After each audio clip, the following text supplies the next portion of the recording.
That's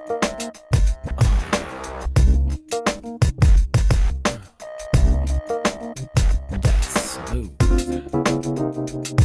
Yeah.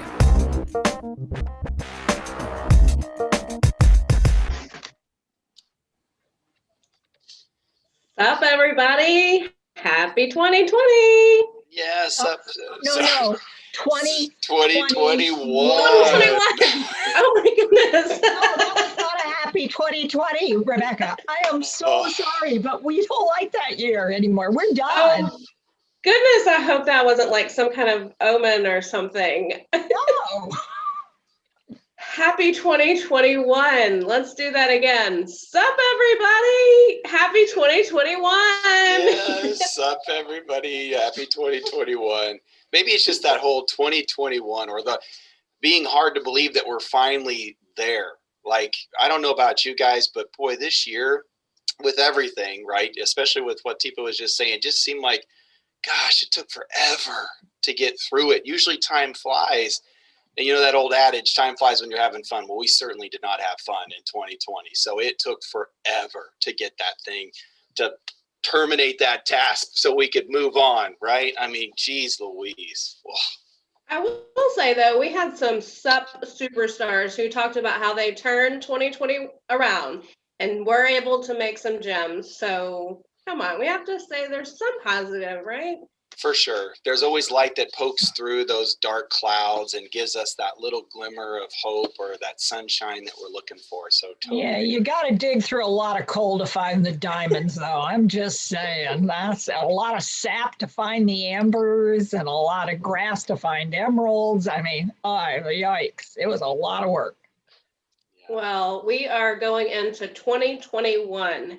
And we are going to talk about some goals for 2021 and some transition plan, because Teepa started us off on this idea of, wow, are we planning for this transition back to non-COVID world as we start getting vaccinations and so on? So we got the lady back again tonight. Welcome back, Teepa. Thanks, Rebecca and Matthew. It's good to be here, and hidden away Carrie, because she's running the show. Yeah, well, it's good to be here. And you guys asked me to come on and talk a little bit about this idea of when we go back, we're not going back to what we had before. I mean, added to which this transition period is not going to be like slick and smooth and quick. I mean, I don't think that's happening. What we're finding is this is taking a little longer. This is going to be a little more involved. And there's going to be a new normal. But we aren't going to be through with this for a good bit of time. I mean, and the idea that we're going to be able to give up masks and go roaming the world, yeah, I mean, that's probably, and hug, yeah, and go hugging people and smooching and all that good stuff, anybody you want to, eat up next to somebody. That's going to be a while yet before we get there. So how are we going to get from where we are right now in stepwise progression or in some kind of progression to where we want to be? And so I was talking about the other morning on a Teepa for 10 is like, well, you know, the steps you got to take anytime you want to change something is you've got to have in mind what you want to do. But then step one is initiate.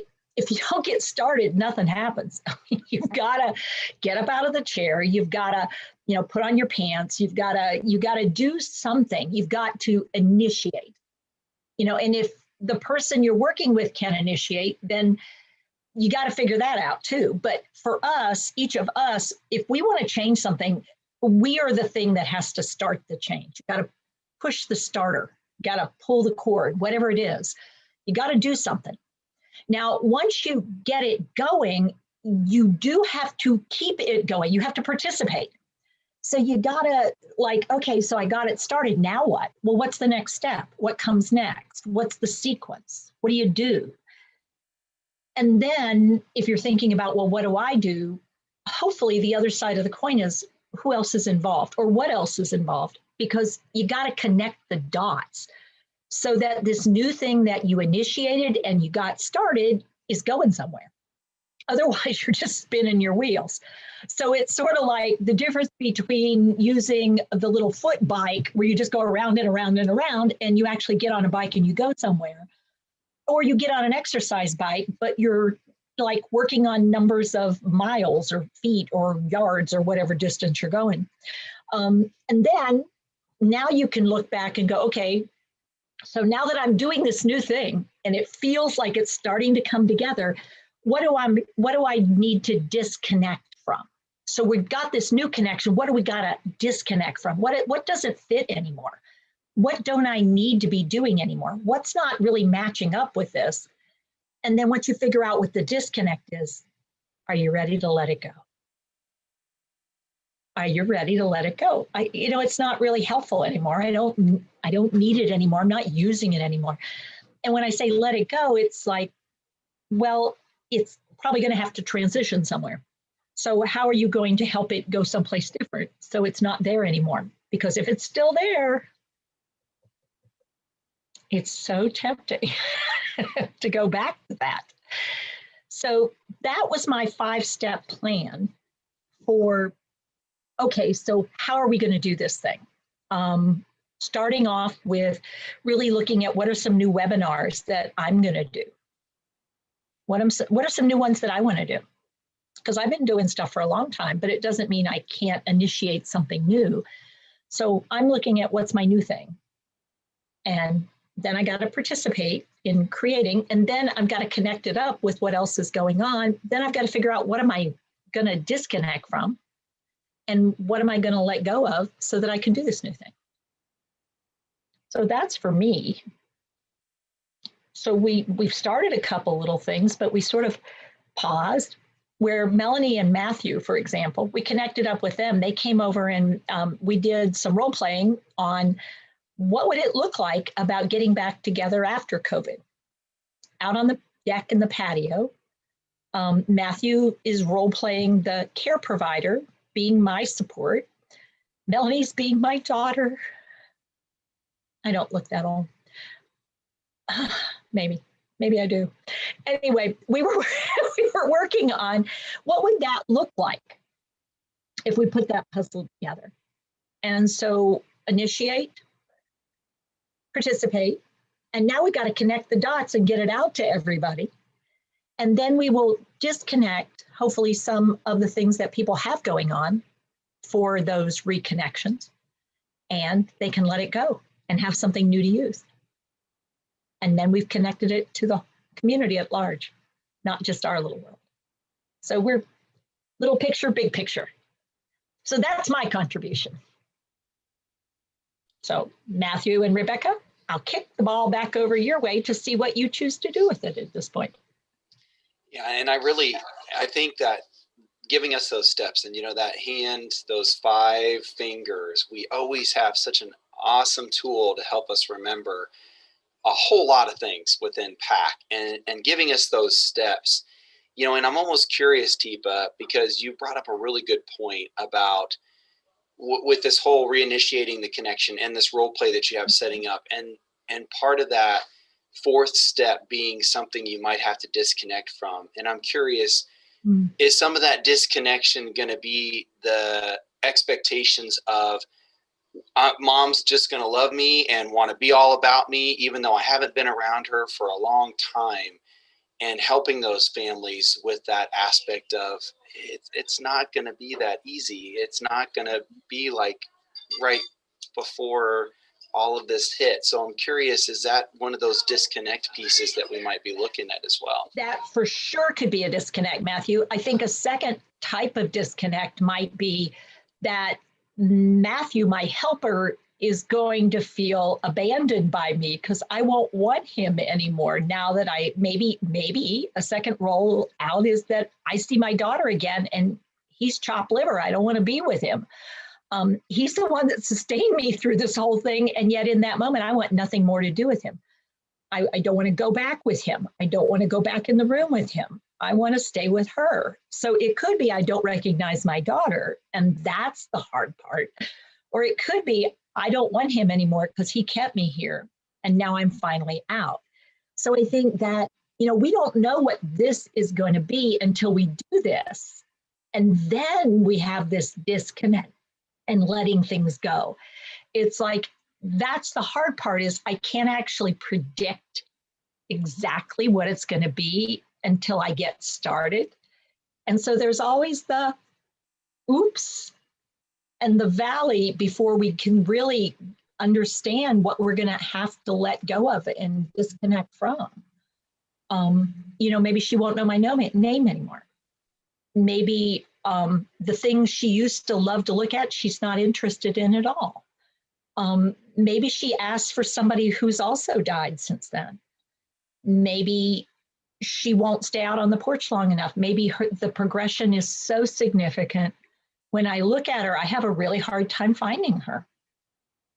I mean, all those are possibilities. And for us who are going to be supporting someone, we don't want to paint the most negative possible, but we want to give people a sense of, this side is going to be there. What can we do with this side that empowers, that lifts people, that prepares people to some extent, that gives them tools or support so that this could be successful if they're able to. And there may need to be counseling afterward. I mean, honestly, it may not be a one-shot deal. So it's not just about trainers and coaches. It's also about consultants and champions. It's going to take all of us for this transition, because this is going to be a rough transition for lots of folks. I think you're raising such a valuable point, Teepa, because we're talking about so much over the past year. We've talked about isolation and the impact of the social isolation as it's had on seniors and really all of us. And so we do want to jump back in. We just want to dive back in. And yet the reality is such that it's not going to be an overnight transition that we hoped it would be. Yeah. So how do we adjust those expectations and prepare to really make a connection with someone again when it's not that magical reuniting moment that we're hoping for? Yeah. So, there's a family that I'm doing some work with now online that's she has the possibility for the mom to go back to the day center, but mom doesn't recognize so many people at the day center, and they're still wearing masks, and so she doesn't want to go do it. But the daughter is recognizing how hard it is. She needs a break. It's been like they've been in enforced intimacy pretty much the whole time. And she needs time with mom not there to breathe and to, because her mom is really in an amber state all the time. And it's like, I just need to get my feet under me. And that difficulty making that connection and really having to go in slow motion has been she's doing a remarkable job, but it's just baby steps. And it's hard because it's just, I want to get it going. And it's like, you can't rush it.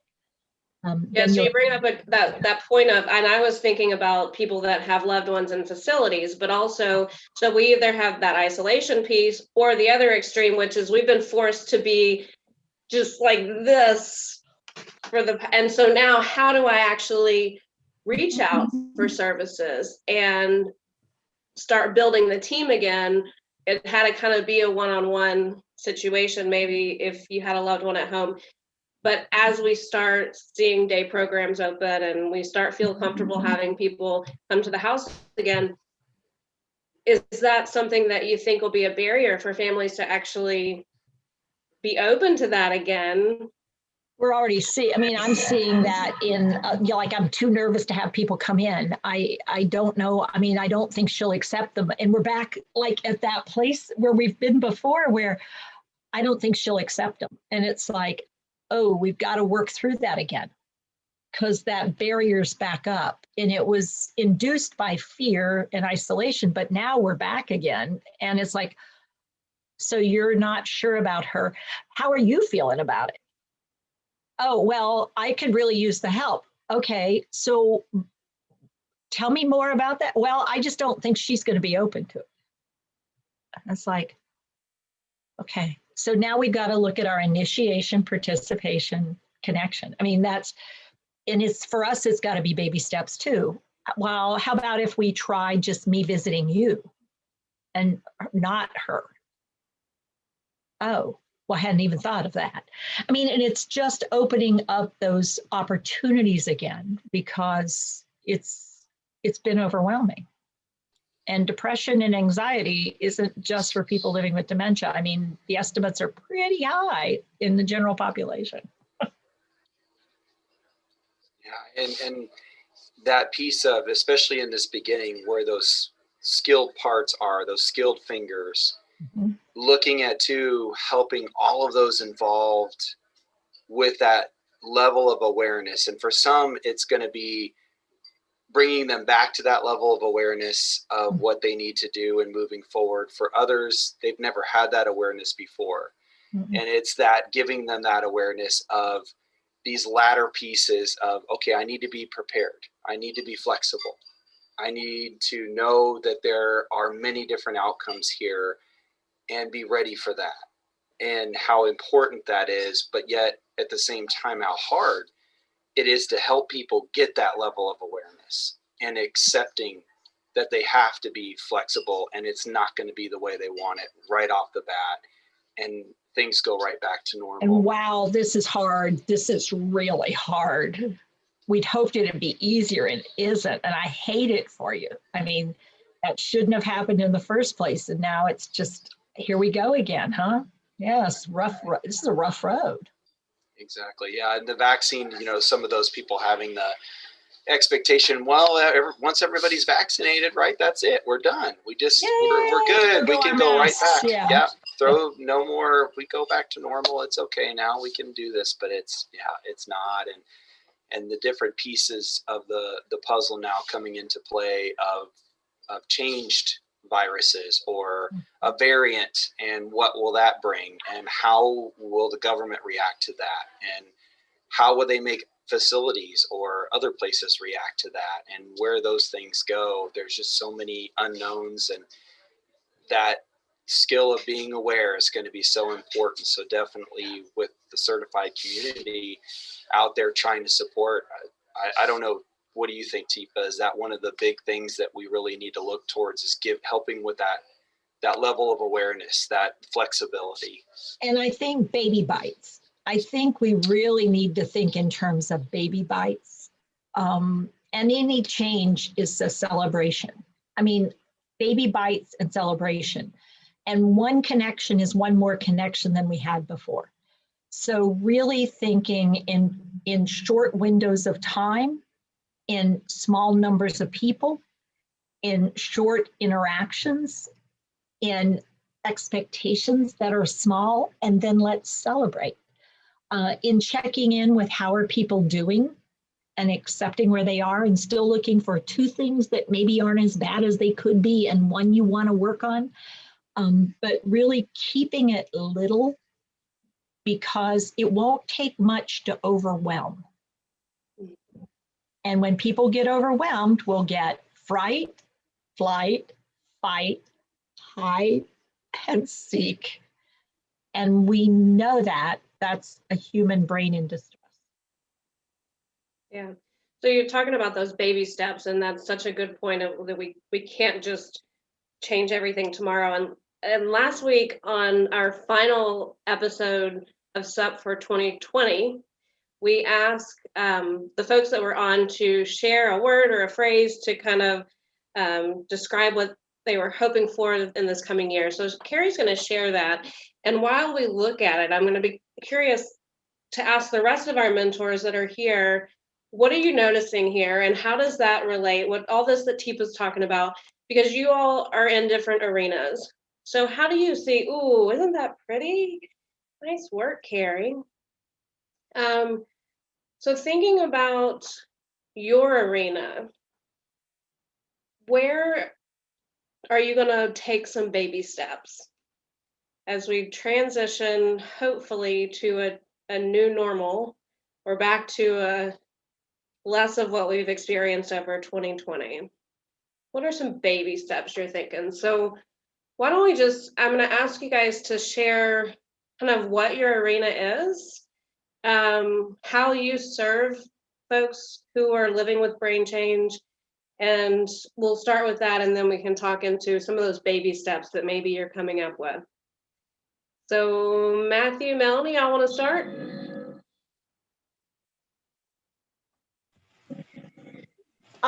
Sure. Thank you for inviting me to be here. And I love all of those words. I am a PAC mentor and trainer and consultant and engagement leader. And I've been around forever. So I'm involved with people living with dementia in a lot of different ways and care partners and things. I think what I'm kind of taking on for this year is the thought that we're encouraging people to be flexible, and we're encouraging people to be creative and not to have an on-off kind of perspective. But the reality is the pieces that support us in doing that are feeling safe and rested. Because when you're feeling safe and rested, you can be creative and flexible. But when you're not feeling safe and rested, it's really hard to feel creative and flexible. So I think the part that I'm going to take forward is this idea of grace, of giving yourself grace, giving the people around you grace, taking those moments and not expecting perfection from myself, not expecting perfection or easy or the same, but letting go that just because it's not the same doesn't mean it's bad. The same, not the same is just different. So I think that's what I'm kind of focusing on, at least for this beginning part of the year. Love that. How about you, Matthew? And what you got a mother who's a rock star, but you're also a rock star in your own right. I hope on those new videos that you guys created, you got to do some of the PAC positive approaches so that you're not. Alejandro always says that our certification courses, because Matthew did some videos in the beginning of COVID time, and he would demonstrate like the non-PAC skills. And we always want to defend and say, but he's really very skilled. He was role playing. So you have your own skills. What do you see? As you said, I'm Matthew. I'm Melanie's son. I am a PAC certified trainer, coach, and mentor. And kind of my primary area that I'm working with right now is doing a lot of the virtual stuff, but I'm also trying to reach out and do some stuff with education for young adults and adolescents. What I kind of really want to kind of do right now, what I'm kind of really, the motive that I'm living by right now is kind of patience. As Melanie kind of said, dealing with, what was the word that you used again? It was flexibility and stuff like that. And creativity. Creativity. I'm trying to deal kind of with patience, both in regards to what's going on in the world right now and in regards to, well, generally just in what's going on in this country and this planet, but also especially when it comes to people living with dementia, because there are a lot of changes right now. There's a lot of things still up in the air. Even though we've been living with this pandemic for about a year now, there's still so much that's crazy. And it's a time that we just need patience and to work together as opposed to against each other. And we're kind of going through some of this in our home because Matthew graduated from high school, and so he came home from high school in March, and he went to college, and he had one class, 1 hour, and then came back home. So he's been living at home since the middle of March, and now he thinks he's going to go back to school the middle of January. And I'm just really not sure about this change in this intimacy level. So it's throughout, it's throughout developmental kind of places in people's lives and different kinds of. Now Matthew's looking kind of like, yeah, good luck with that. See, Melanie wants to sustain what she's got, and Matthew's wanting to initiate something different and participate. And Melanie wants to stay connected, and Matthew's going, but I want to connect to this other part of my life. Well, my head wants him to go, but my heart is exactly where it was last March. Where it will be next year as well, and the year after.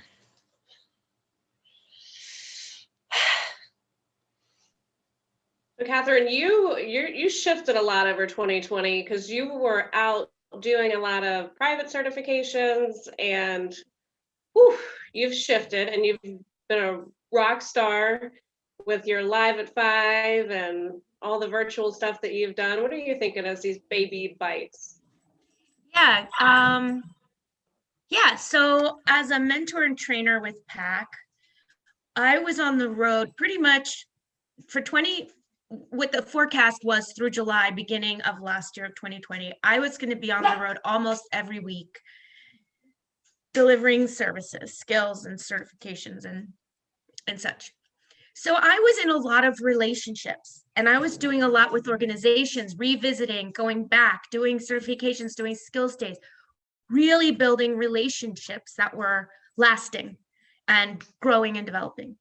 So this was a huge, because pretty much the organizations and the groups that I was working with were like, we ain't got time for this stuff. We have to take care of emergency. And they have been living in a state of basically emergency for quite a while, and always having to shift. Like, whew, so many people that I mentor and still keep in touch with are like, oh my gosh, we had that first wave. We thought we had it. Oh my God, second wave, third wave. So anyhow, so when Teepa was talking, what really struck me was that third piece. Because what I see is, okay, some things are going to initiate this year, probably initiating with going back and doing some in-person stuff. So that's going to initiate. And I want to participate and keep it start moving. And then I'm thinking about, oh, so this is starting me and the idea of let's start training in person. Something's moving. Oh, now I have to add others. But others are going to have that variable. What part of grief? What part of comfort? What am I okay with? What are we okay with as a group? Who's deciding what we're okay with? Is somebody up here deciding what's okay and not that matches the people I'm actually interacting with? So for me, that thing is going to be, it's a twofold. It's getting really curious as I begin to move into more interactive training, sharing. Is it, what are the boundaries that I need to be curious about, be okay with, and be able to be flexible about? So how much is it going to be arms open? We're doing everything just like we did, except we're wearing a mask, but we're touching and blah, blah, blah. Or is it, we're going to have to figure out a different way to do this training. It's in person, but it's different. So I'm living in that third bubble and being curious about boundaries and how can I adjust what I do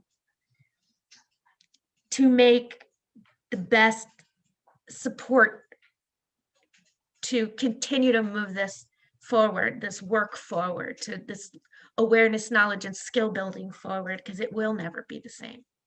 It's going to take a lot of work on my part, I think, to be flexible and curious. Yeah, and that is so true, Catherine, because just what I've seen alone, rules change every day. One day you think you can come into a building or a place and you can do certain things, and literally that morning it'll change.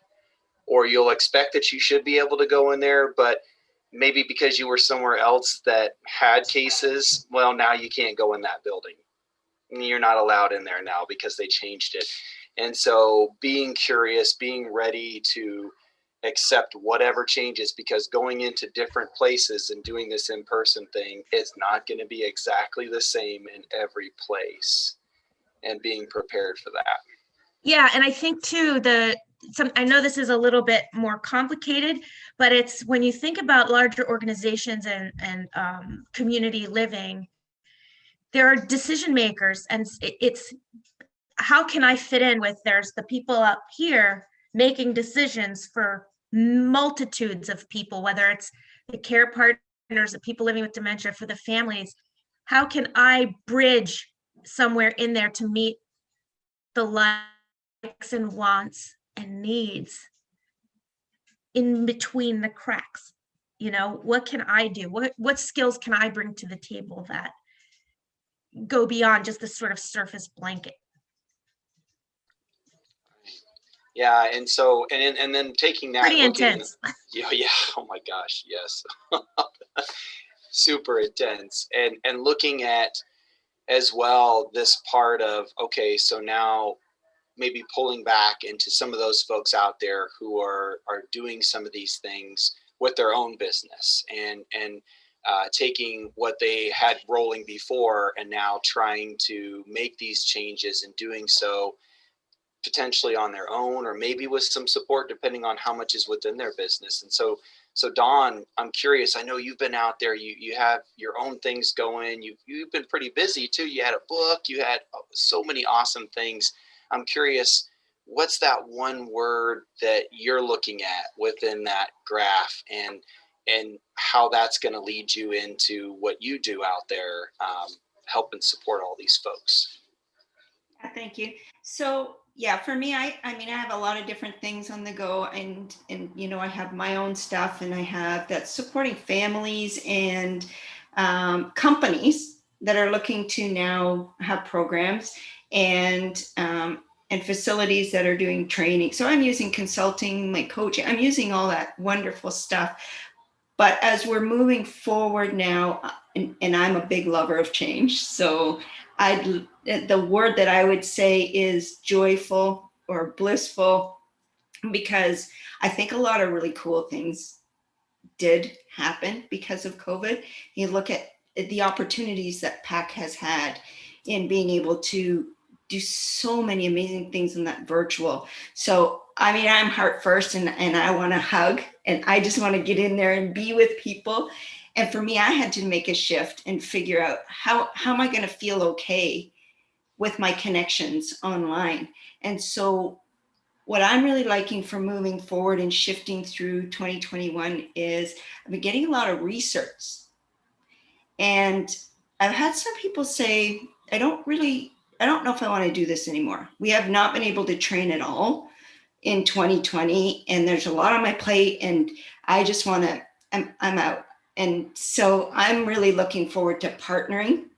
So that partner, but in a joyful way, and supporting them so that they realize, you know what, we know through PAC that there's really cool ways of doing things, and it might help that transition into, all right, maybe it might be virtual. Oh, I didn't know there was a virtual script. Okay, cool. All right, so let me show you this. And would you like to try this, or are you thinking something else? So we don't necessarily have to give up. So we don't have to, you know, cancel everything, but how do we partner together so that people feel comfortable and empowered to try something different in the interim, because it won't be forever. But I think their biggest fear was, I've lost my skills. I haven't done this. And so why should I try? And so it might just be fun to try some one-on-one first. And then, so really using virtual to empower and give them the support that they need, that they still have the skills. They were just kind of behind them for a little while, but don't let it go. Let's work together, and really we can shift through, because this isn't going to last forever. And I'm working with a girl right now, and she's so fantastic at what she does with training, and people just love her and they want to learn from her. So it would be super sad to have someone like that say, I don't want to do this anymore. So that's my thing. So my new is the research and empowering and supporting people to say, hey, you know, it's tough. I know it's really, really hard. And virtual is nothing I really thought of before. Come online and watch some stuff with us, because there's a ton of free stuff we do. Come on and really work and see if we can shift and transition and go that way.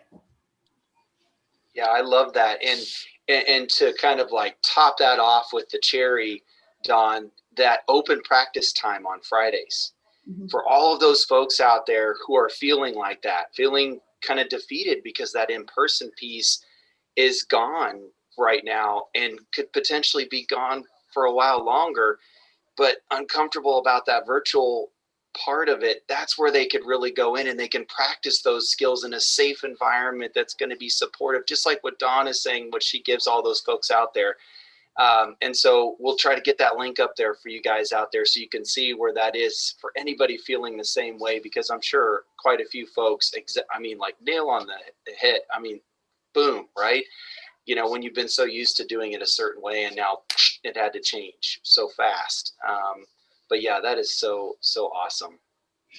I mean, the webinars are kind of cool because some people say, oh, I'm uptight because I'm virtual and I can't see my audience, because like a Zoom training is different. So we do multiple different things. But for me, I've done so many conferences this year, and how much more relaxed is it to not have to see everybody? You're just really talking to the other panelists. You're like, oh, whew, this is not as scary. And so you're building a ton more skills of the confidence in being able to utilize the speaking and not worry about losing your content or losing your avenue because you've got all these people out there. So to see the positives of the negative is kind of really where that's my biggest thing. Dawn, your positivity always just makes my heart smile. And even always with your pink too. You look happy. You just look. I mean, you can't look at Dawn and not smile. But I'm curious, have you thought about, when Teepa's talking about those baby steps, what is it going to be like for you when you do transition to speaking in front of 100 people again and not just the camera? Ooh. Yeah, that's a good point. And that's why PAC is awesome, because we do have opportunities, and the baby steps really are what the speaking opportunities that we've been given now to try and work with Teepa on some webinars. So those would be my baby steps for that, because we did this big thing in January where we got to see it, and so we were no longer unaware. We're aware of what speaking is, but we didn't get a whole lot of time to try that. So the baby steps are going to be these practice webinars and I have Teepa there. So if I fall, I'm not going to die. I've got some support, and it will work out. So I knew you were thinking about that transition. And so you're building those skills, you're flexing those muscles for the future. That's awesome. But also being flexible and excited about change, which not all of us have your enthusiasm for change. Hey, I'm scared. I get the goosebumps. I get scared when I have to go on with Teepa, but I'm not going to learn unless I try. And the only way that we can grow is if we just jump in and try something, and then you can look back and work with something. But if you don't have something to work with, what can we do? So thank you. Well, and I love the freedom and Beth, you've worked with Teepa for many, many years. You've probably worked through all these nervous kinks that Dawn's talking about, and a lot of us on this call have felt, but she can always make it a teachable moment, right? She can, no matter what we do, if we completely flub it up, she still can make it a teachable moment. Yeah, she really can. And I think that's actually really a cool thing that we've learned when we apply what we know about the brain and how it works, that knowing that I'm up. So in chat, we're saying, who's next? Who's going to speak next? And so we know in PAC that our amygdala goes up, no matter how prepared you are, how comfortable you are, that your amygdala is going to come to a heightened sense of awareness. There's a little bit riskier than me just, let's say, listening to Dawn. But at the same time, I recognize that at this moment, I've got partners, because if I have a co-trainer, if I have other PAC members, I know that they are aware in this moment that my amygdala is a little bit up. I have the desire to be helpful. I want to help the folks that are listening, because I know that they get this stuff and they're looking for another partner in this. If I at this moment was starting to flub up, recognizing and knowing that every single person here, actually their amygdala is just a little bit more relaxed than mine, that's really the benefit. So we talk a lot about Teepa can save us, Teepa can save us. And while that's the truth, the other cool part is that, well, Dawn can save me, and Jess can pop in and do something else. And I know Catherine's skills here. And And as you find these partnerships and as you find these people that you can work with, I find that cycle that Teepa is talking about, this stages of change, of behavior change, becomes a little bit easier. And I realized, as Dawn, you were talking, how appropriate that I'm in a slightly duller color of pink than you. Because I thought, when you said, the word you're going to choose for last year was joyful, I was like, what the hell? In my head, thinking, because, by contrast, I don't find myself to be a person who had to deal with a whole lot of depression, like an active year-long grief. But I did find that I had to actively identify my reinforcers. What were the things that made me want to get up for a 5:30 a.m. flight? What were the things that made me want to go to, and I'm going to refrain from saying any town or any state because somebody's going to be horribly offended, the most boring town and the most boring state that you can think of, that I suddenly had to go there on like 3 different flights, and then you're canceled. What's that, Teepa? So you're like, yeah. So she's going to name hers, which is actually one she just named, which we're not going to name it, is one of my favorite ones, believe it or not. So in truth, we had in our normal lives before, pre-COVID, was that BC, before COVID, we had identified and could easily find our reinforcers. We knew what made us happy and we knew what could sustain us. And then all that changed, and we really had to make a deliberate act to say, for some of us, maybe not Dawn. I mean, it's true. Maybe it wasn't for Dawn. She had to actively go through the process of identifying those things that you really had, that could give you little moments of contentment. Maybe it wasn't joy at first. And then you had to realize even more so that, okay, those could actually be moments of happiness. And then in truth, even though our worlds got smaller for many folks, or the worlds got tougher, or the worlds got more stressful or less sleep, you could actually identify moments of joy. But it had to be a deliberate act. And I think that critical piece of that last step of letting go, whatever we were doing, we had to let go of what no longer was. And I think that's part of the grief process, whether you want to think of Kubler-Ross's stages of grief with that, or whether we're talking about behavior change going forward. And so my role in PAC going forward is, and has been for a while, is a trainer, speaker, mentor. But the 2 kind of areas that I tend to work in are these policy change and the research areas and really big picture stuff. And so as an extrovert, some of my reinforcers are making connections. And if I can make connections at the county level, at the state level, at the province level, at the country level, in the policy level, oh man, that's just huge for me. And that was no longer a personal connection anymore. It had to be something I was doing electronically.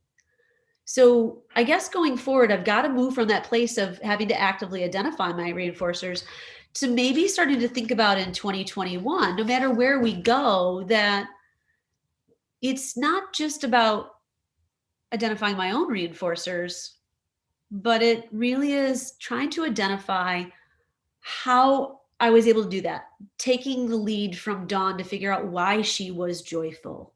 What was she doing that was joyful? And then for myself and the people I'm working with, trying to identify really are what their unmet needs and helping them find those moments of joy. So wherever they're going to go, how they're going to implement this, whether it's in a facility, whether it's in their own home with just their mom, or whether it's in an entire section of a country.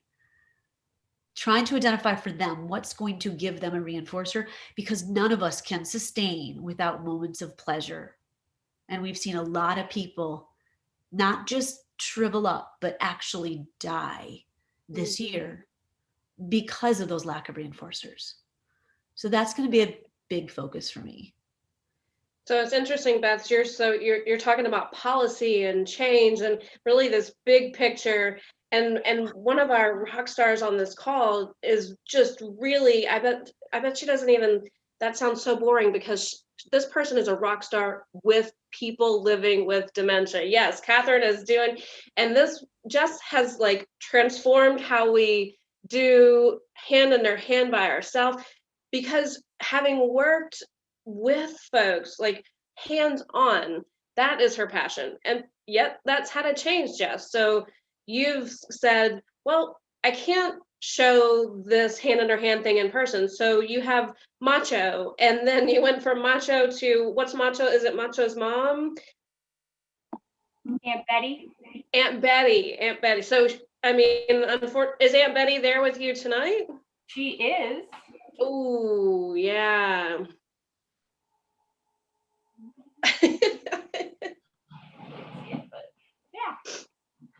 Welcome to SUP, Aunt Betty. Aunt Betty, sup? So talk about that transition for you, Jess, because you're used to be, I mean, in your past, before you were doing so much with PAC, you were a direct care professional, correct?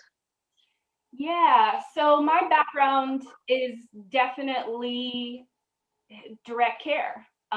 So this whole switching to virtual was, actually I felt pretty prepared for it because PAC does a lot of virtual stuff already. And I've always been really all about the skills in a lot of ways. And so I had already really committed to integrating those into the mentoring that I had already been doing online. So I was able to sort of let go of, okay, we can't do this in person, and just get really excited about what can we still do? Because there's got to be ways that we can figure this out that are creative and fun, and we can still do things. And so for me, in terms of the new year, I literally have no idea what that's going to look like for me. And I'm really just becoming comfortable with this idea of trusting in myself to be able to navigate whatever comes up, to let go, discern, and just move into the new with creativity and with enthusiasm, hopefully. So Catherine talked about the idea of, being aware of, I'm going to say options, but also limitations. So that's important to have that in mind as we're navigating through God knows what. But I'll say the first thing that came to mind for me, Rebecca, when you talked about this episode tonight, was the idea of, well, New Year's resolutions, but the word resolution, the word resolute, it's so rigid. And so Melanie kicked us off with this idea of being flexible. And I thought, we sort of have already in PAC an awesome framework for being flexible. So, I mean, Teepa's awareness, knowledge, and skills that she teaches tend to transcend, in my experience, the, living with dementia aspects into our whole lives. And so the idea of the 4 F's in terms of being flexible and how we're moving through things, and many of our certified community will be familiar with the 4 F's, but friendly, familiar, functional, forgiving. So whether it's in our own personal goals as we move forward, or in our teams or in our communities, the idea of contemplating those 4 concepts in how we're moving forward, I think there's something there. And of course, the 4 S's are just totally blown out of the water. So this idea of, the sensory environment, space, the social environment and surfaces, and I mean, that, a bomb was dropped on those for 2020. So they're going to be in mind moving forward for 2021 for sure. But the idea of the 4 F's, I think that's a cool way to move into 2021. I love that. Yeah, and how great of a point that is about using that piece, the 4 F's, and looking towards that, and pointing out what happened to the S's. I mean, Exactly. A bomb was dropped on those S's. And that could even be a potential point for a lot of folks out there to start looking at, oh my gosh, how can we start bringing back the S's? What little baby bites, what little things can we do to bring those S's back into play? That realization of what happened to the S's, because we were so focused on COVID and precautions and distancing and masks that we missed the S's out here in our periphery. Oh my gosh. Yeah, that's awesome, Jess. Thank you for that. That was a huge. Again, I mean, between this and Aunt Betty and Macho, you just keep adding to your resume of amazing things you come up with. So, thank you so much. So, Mary D, welcome to SUP. Oh my gosh, Mary. So, tell us, what are you looking for going into 2021? That one word, that piece of focus. Looking towards this new year and these 5 steps that Teepa was talking about. What are you thinking? I'm curious. There's a word that occurs to me that was not in the word salad that I think we could utilize, and it's momentum, because I think we still have it. And I think it took us a little while. We had to find it. We were knocked off our rails last March. And in true PAC form, you know, PAC got back on the rails in a different way, and we're leaders in this thing. Pivot, yeah, that's a great word, Beth, thank you. We got right back on it. We did not lose our momentum. We thought we were. We just had to redirect it. We had to rechannel it. And I'm thinking that momentum is a word that we can all continue to use in our own lives, in our PAC lives, in our other lives that we're doing with dementia, with our learners, because I've heard a lot tonight about letting go. And yeah, there has been some letting go, but I'm thinking maybe a more accurate description would be setting it aside. We haven't let it go. We haven't let go. Now, some of what Teepa was talking about with people living with dementia, yeah, we might have let go. We've had to let go some stuff there. But we had to let go of our traditional jobs. Our learners had to let go of the traditional way they learned and how but they're going to get it back. They're going to get it back maybe in a little bit different, but we haven't let go of a lot of things. We've just set it aside. We're going to get it back. And there was one more word I want to bring up that you guys were talking about, New Year's resolutions. Was it Jess was talking about resolutions, and that resolute being a strong, rigid word? And yeah, you're right. That's exactly what it comes across like. But if you look at the word resolutions, I did an article for our newsletter several years ago on New Year's resolutions, and I changed it, and it was re-solutions. And if you look at it like re-solutions, it's new ways of finding ways to do this given the new parameters that we're dealing with. So now we do New Year's re-solutions, and it changes that term a little bit. So I'd like to continue to work on the momentum. The momentum with PAC is inspiring. It's awesome. You didn't let anything like a pandemic keep you from doing a fabulous convention. It was just unbelievable what PAC was able to pull off. And in my own personal life, that momentum, that enthusiasm, that drive to continue learning and continue sharing this information is still there. We're just doing it in different ways. And PAC is a leader in it. And I've enjoyed watching PAC. I don't know that overcome, but overcome might be the right word. Get on top of this pandemic. It didn't stop us, and we're still out there, and we're doing even more than we were doing before. And that's an inspiration. to the people who sign up for our courses, the people who get on our website. Kudos. And those are the words that came to my mind. So thank you all. For sure. And our Teepa's So holding. here's my last word. Sort of, this was mine for this year. Transition. Amen. Little did I know. Yeah. Yeah. This year it's going to be transformation, because we're going through a transformation, and it's not easy.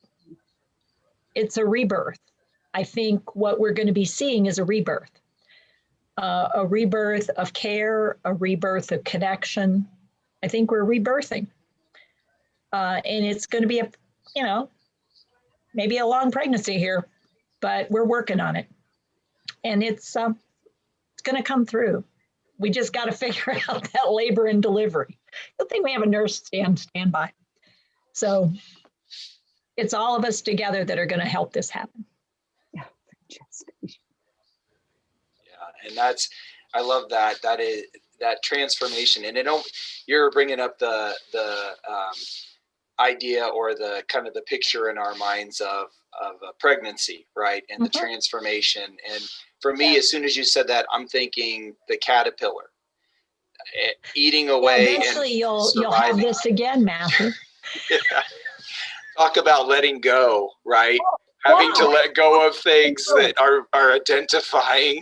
What happened to it, Matt? Oh, well, part of the process of working in healthcare is accepting changes and being flexible and having to take off hair that gets in the way of a mask, sealing properly on your face so that you can work directly with people who are positive and all of that. So, but yeah, that transformation, I think of the butterfly, because a caterpillar has to literally fight to survive, to eat, to protect itself, to get underneath the leaves so it's not eaten by the bird. And the bird would be that COVID thing, right? That was looking to eat the worm, and Pack found a way to sit there and eat away and grow and then cocoon, and then it's transforming and turned into this beautiful butterfly that was able to continue to do amazing things and show how beautiful it is. And to me, that kind of goes with the word that I chose, which was perseverance.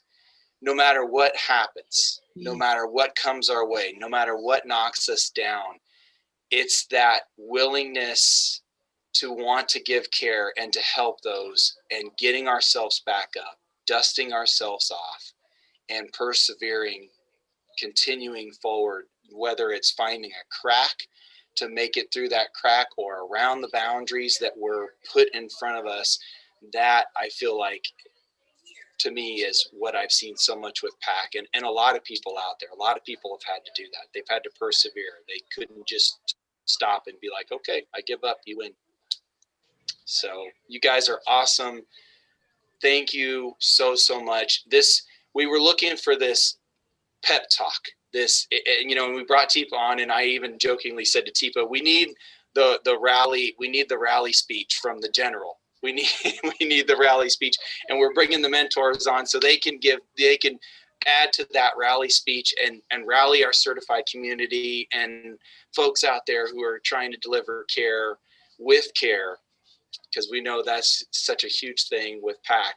And we want to thank you guys all so much for joining us and coming on tonight. This was amazing. My heart grew like 40 times bigger, I think, with all of the love pouring out of this. So amazing.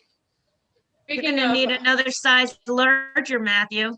Speaking of heartwarming things, so Matthew, last week I mentioned that we're going to have a little segment next week on PAC brought us together, because we have so many friendships and partnerships that have formed because I met this person who lives in a total different part of the world from me, but we met at PAC and now we're working together, or now we're good friends. So if you have a story, anyone out there has a story of how PAC brought you together with someone else, we'd love to hear from you, because we're going to have a little segment on that. A really special example of two ladies that met again and had a previous history. So you'll hear that story next week, but reach out if you have a how PAC brought us together kind of story. So thanks everyone for being on. This was super. Yes, Thank thank you everyone. guys. We'll see you next Happy week. New Year, everybody. Yeah. Great job, everybody. Happy New Year.